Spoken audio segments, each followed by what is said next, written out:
大家好，欢迎大家观看986数控系统系列培训课程视频。本期视频讲的是986数控系统的手脉功能。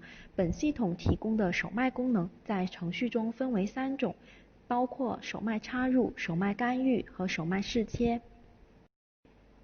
第一部分为手脉插入。手脉插入的功能一般应用于消除空程或对刀时使用。通过执行界面 M87 指令，此时手脉插入的功能有效，可以通过轴选择、倍率选择控制轴的移动。如图一所示，再次按循环启动键表示当前指令执行完成。手脉插入的移动速度、距离取决于手脉的转动量和手脉进给倍率。第二部分是手脉干预。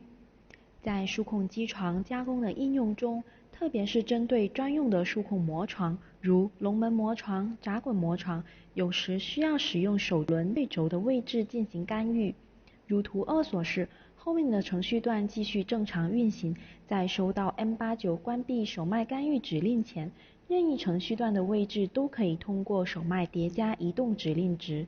叠加的指令值直接反映在机床坐标系中，工件坐标系不受影响，直到收到关闭手脉干预指令后，机床坐标系偏移的值将补偿到工件坐标系中。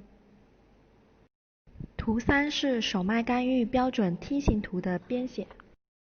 第3部分是手脉试切的功能。用户可以在编制完加工程序后，使用手脉及手摇脉冲发生器的试切功能，检查程序的运行轨迹。在手脉试切方式下，可以通过转动手脉控制程序的执行速度，即可简单方便地检查程序的错误。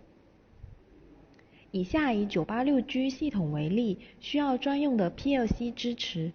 手脉试运行使能信号为 PLC 信号的 G10.2， 为1时表示开启手脉试运行，为0时取消。图4是梯形图的编写。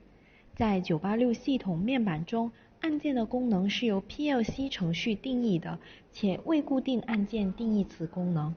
手脉试切按键请参阅机床制造厂的使用说明书。本章节使用的 U41 按键需升级专用的梯形图，或根据图4实例编辑梯形图后方能使用。手脉试切方式的切换，在选择好加工程序后，按 U41 键进入到手脉试切方式。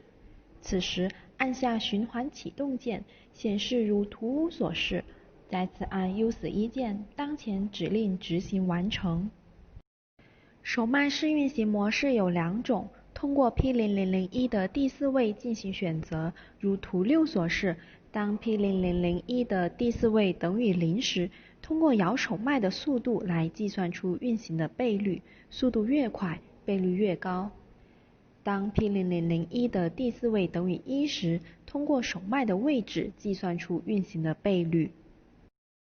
在这里我们要注意，以上功能建议选用外挂的手持单元，否则由于 CNC 状态限制手脉面板的轴选功能。本节986数控系统手脉功能课程讲解完毕，感谢您的观看，我们下期再会。